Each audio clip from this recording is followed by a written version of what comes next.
Hello there. So, Spider-Man Brand New Day has been out for a little over a week now. So, I thought now was a good time to do my spoiler talk. So, because everyone's, well, no, not everyone, but the vast majority of people who want to see it, who can see it by now, will probably seen it by now. But this will be a spoiler talk. I do already have a non-spoiler review from last Saturday from when I seen the film. So, if you've not seen the film, there is a non-spoiler review with that, which I talk about nothing that isn't in the marketing for that.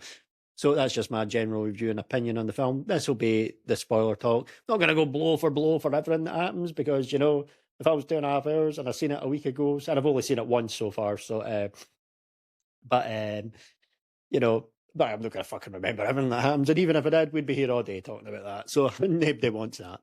So this will be my spoiler talk. So if you haven't seen the film, we're about to dip into spoilers. So full blown spoilers, and if you haven't seen it, and if you don't really give a shit about spoilers, then yeah, fair enough. On you come then. So here we go. We're now about to kick off the spoiler discussion right now. So let's address the elephant in the room. Something I think we all knew was going to happen. Sadie Sink's character is Jean Grey.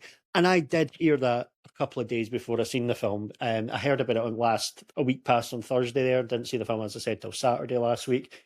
But apparently somebody in the red carpet blew it. And it wasn't even one of the cast members like Tom Holland or Mark Ruffalo or whatever. Mark Ruffalo didn't do any promotion for it. We might get into that a little later. But still, yeah, and they're usually quite bad with spoilers. Apparently, it was some reporter that actually spoiled it. So there you have it. But oh, there you go. Sorry, just cut out there for a moment. But yeah, I actually knew that going into the film. I was kind of like, it was one of those things. Like I kind of figured it was going to happen, but you know, whatever. It wasn't a huge. But I mean, it was kind of obvious when you look at the stuff from the trailers as well. You could kind of put two and two together. So I wasn't actually knowing it going in. Did not expect affect my enjoyment at all in the film. In fact, the way she's revealed is actually done in a quite quiet way. It's like Yelena's looking into things and like, yeah, her name's Jean Grey. It's not some big fanfare in which she goes, "Ha, I'm Jean Grey. Ha, look at this." No, it's the way she's revealed is actually quite quiet. Anyway, so it didn't actually spoil anything. And there's plenty of other stuff here that's more in depth, which I'm glad I didn't get spoiled. So we'll go into some of that there. Film kicks off kind of well. A nice little montage scene. Great fun, this scene. You see a little other classic Spider-Man villain, the classic Spider-Man comic recreations in that sense. You've got Tombstone here. You've got a little moment with the hands as well. That you see briefly in the trailer, but you see a lot more of them later on. And then you get to there's other ones like the swinging, saving pose and everything like that. This was great. Gets the film off to a great fun start. First big huge action scene is of course the tank scene where I recognise streets in Glasgow from that there. So big up to that. So yeah, it was this was awesome. This was the big action scenes really deliver.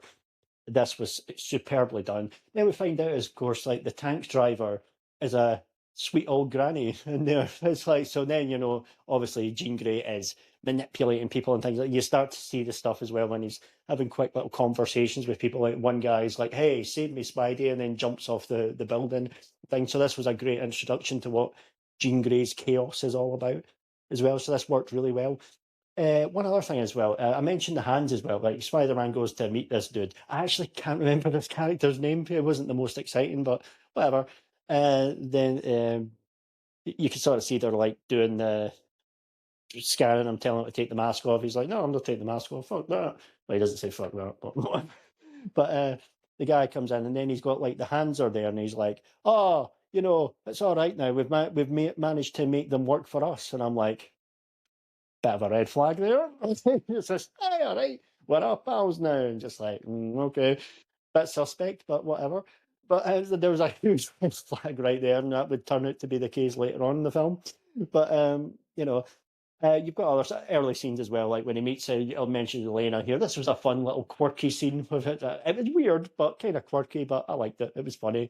The audience I seen it were laughing like when he has to take the suit off and he's got the mask, got the mask on going into the swimming pool and that or sauna, whatever you want. I don't think it was a sauna, but whatever. Call it what you will. Shows you what I know there. But yeah, this was pretty funny. I found it funny. Some people will probably say, "Oh, it's a bit weird," and yeah, it's a bit weird, but sometimes you get goofy and offbeat things in Spider-Man. Sam Raimi done that extremely well, So, this honestly would not have looked out of place in the Sam Raimi movie. Speaking of which, I did hint at this in my non-spoiler review without going into it, but there was a scene in the lift that was really damn funny, which reminded me of, the Spider-Man 2 lift scene when he's like, "Oh yeah, it's a bit itchy in the crotch." Anyway, but Peter's this is after he starts mutating and things, and he ends up having to falling out the window and then going into other. He has to go up the laundry chute and all that stuff. He's in the lift with this other woman who's in the building. She's like, "Hey, is that my shirt?" She's like, "No." And then when he walks out, he's got the tracksuit bottoms on saying "juicy" on the arse on him. So it was funny as fuck. That also got a big laugh from our audience as well. So you've got as well a lot of things like Peter goes to the party and things like that, where Ned and MJ are. And then you've got the scene where he actually sees him with MJ with her new boyfriend. And then this is kind of like the heartbreak of Peter Parker and everything like that. You've then got the scene when he's out in the rain swinging. Now, this is something I never even got at. But other people I've seen on Twitter have been saying things like they actually think this was a suicide attempt. And then he actually stops right at the end. And you're just like, I never even thought of that. I just thought it was just sort of like a stylized type of thing when he's swinging about and then just falling or whatever. I thought it was done for style, but I don't know. Maybe I don't know. And I mean, it could be because I never even thought of that at the time. But he's actually swinging about. This is one of the. He's so secretive about his identity, understandably so. After everything that happened with No Way Home, it kind of defeat the purpose of the spell and everything like that. But he's actually swinging about, not giving a fuck, like not in the suit and everything like that. So I mean, you'd have to have one hell of a telescope to see him right there, but granted. But I never even thought about that. It's a beautifully stylized scene. I mean, it looks incredible the way it's shot and everything like that. It looks phenomenal. So there is that as well. So we've got other reveals as well, like when like Jean Grey's like I'm making other people talk and things like that. Like this, well, one of the guys that he has the first proper conversation with, and then she basically reveals he's in his apartment and she knows who he is and all that. And then she's but this guy, the supporting actor here, has been getting a lot of praise, and he was really good. He done. There are no small actors, just small parts, just small actors. So this guy made the absolute most of his screen time here. Big responsibility because he was the first one to have a proper conversation with Spider-Man as well under the Jean Grey spell thing. So it wasn't like, well, hiya, how's it going? Do this, whatever. That was actually really well done here. And it had the bit when she possesses one of them and he walks in front of he just walks right in front of a bus. He was just like, oh, that was pretty dark. But, you know, but then she talks about how she knows where MJ lives and she's going for her. And this comes to you've got some of the big action scenes as well, like about when she crashes the helicopter and then he like crashes through the wedding things, and the wedding guest starts talking shit to him as well. Somebody put a good meme up yesterday saying they should have had like Harry Osborn coming up saying, from the bit from Spider-Man 3 when Peter and Harry are talking as well, and they should have had like James Franco walk by saying, "I want to see how MJ's doing." That was shit. Apparently, James Franco's cancelled for some shit or whatever. So whatever. Well, probably not. Probably wouldn't have been able to be done it, but the meme was funny, so whatever. I think I reposted it, but whatever. So anyway, sidetrack there. You go there, Spider-Man like convinces MJ to come with him, but then he starts having a conversation with MJ's like, "Oh yeah, I think I remember, we're blah blah blah," and things like that. And then this is such an emotional scene, and then it turns, and then MJ's like, "Haha, look, it's actually me, Jean Grey," and just she didn't call herself Jean Grey yet. But this was great. Like, I don't give a shit what all these idiots say about Zendaya's talent. She is fantastic in this scene. She really absolutely kills it. You do feel for Peter as well in here. And then he's like falls off the window and it's not chucks herself off the bridge. Not the bridge, the building. Spider-Man bit saves her and things. And then you've got like Jean Grey in the back of a taxi and things. But Spider-Man then takes MJ Punisher as well. Not to punish her, that would be a bit harsh, like, but takes her the Punisher's house or where he's staying just to protect her and things. Which was fun, and that we got a lot of the dynamics and stuff. There's a really nice scene as well when MJ's like saying, "Oh, is there a Mrs. Spider-Man?" and that's one of the few times he's got the mask off, but she can't see him through that there. But then he goes off to like find Jean Grey and stuff like that when they actually find out what her name is and stuff. And then she's infiltrating the what I can't remember what they're called, but the place that are taking down her type of people, mutants and stuff. And then you've got the Hulk scene as well. Earlier on, he meets to Bruce Banner and that. We've got the great Hulk scene as well, and then because he's got his inhabitor, but it's not been. He obviously he's been destroyed now, so he can't change, so he can't help himself now as well. And then when he snaps out of the thing, he's like, "Oh no, there's no banner, only hope." And then it comes to this great fight scene, superbly done. Absolutely love this. So Ian Gray's like use it, obviously controlling Hulk and things here. Um, so that comes the great fight scene, and then Bruce, you hear in a news report, Banner has been like sectioned and things, and you don't hear from anywhere else in the film. So some people have said they think it's because Mark Ruffalo talks out about Palestine and things like that, and he didn't do any press for this film, and maybe he's been quietly fired on the side, and he's going to get recast after Secret Wars. I don't know. We'll see about that. Having said that, seemingly he's doing a voice for another Disney film, so I don't know how much to read into that. Who knows? But still, yeah, just an interesting point. He is kind of like forgotten about it after that. Just like, on you go, away back to the ward and all that. But oh well, we'll see what happens in the future with that. But yeah, anyway, you've got like Spider-Man gets his little thing that he's onto Jean Grey's neck. She gets shot by a tranquilizer and knocked out and taken away by the other dudes. And then before she passes out, she says something about Sarah. And then Spider-Man says to the other dude whose name I forget, is like, "Oh, who's Sarah?" And she mentioned Sarah. I was like, "Oh yeah, she was in my mind, and she must have read that. That was somebody who I worked with who passed away." And then when she's speaking later on, when he's speaking to MJ, and then she says, "Oh yeah, I couldn't remember when she was in my mind. I couldn't remember anything." And I'm like, "Wait, what?" Then that's when the penny dropped. Like the guy was lying, obviously there. So they started to do a big around, bit of digging around. Turns out Sarah's a Jean Grey's sister and was kidnapped and killed by those fuckers at that organisation whose name escapes me. So another scene to talk about as well when he goes back. MJ finds the letter that he's wrote, and then this is really powerful and heartbreaking. And it's just like, and then she's like, I don't know who you are, and like, I don't love you because I don't know you, and you're just kind of like, oh, it's a poor old Peter Parker, you know. And then she's like, "Oh, will you swing me, take me home?" She's like, "Yeah, okay." There's people on Twitter saying, "No, oh, no, don't do that, bitch. Don't let bitch walk home and all that." And you're just like, you obviously don't get Spider-Man and Peter Parker's heart if you think that. Some people even comparing them to like the fucking wee prick from Obsession Bear or whatever the fuck his name was. It's just like, some people really do just miss the point in films, don't they? Whatever. But there's a really great scene. This is one of my favourite scenes actually in the film. And she's like, obviously Ned is obsessed with trying to figure out who Spider-Man is. So he's like, he's got his wee Spider-Man tracker, and he's just like, "Oh yeah, wow, look, Spider-Man's here." And he's literally, MJ takes Spider-Man to see him, and then they start like building Legos together, tying back to the first film, Homecoming, as well. That was so brilliantly done. I mentioned in my non-spoiler review how, of course, the big crash bang wall of action stuff was amazing, but you know, there was a lot of great little small character moments that really worked well, and this was absolutely one of them. Among one of the best things in the film. Apparently, there was a final trailer. In fact, there was a final trailer that came out, which I didn't watch before I seen the film, and that actually shows that there is no Banner only Hulk line, and it also shows like Spider-Man goes to meet Ned and things like that. So they don't actually show the Lego building or anything like that, but I was kind of like, those are things I'm glad I didn't watch that final trailer because A, I didn't need to because the first two trailers were great, so I was sold anyway.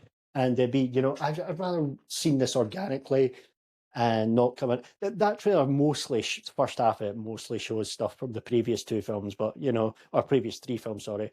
But that was well. I'm glad I didn't see that trailer. To be fair, it was kind of pointless. I mean, to be fair, I don't think anyone thought, "Hey, what? I'm on the fence from those first two trailers, but you know what? I'll go and see it because of that final trailer." I'm just like, nah, I don't think that would have affected the box office one way or the other. But I could be wrong. Anyway, moving on. So we go now to the third act, which, to be fair, I do think the third act is a bit longer.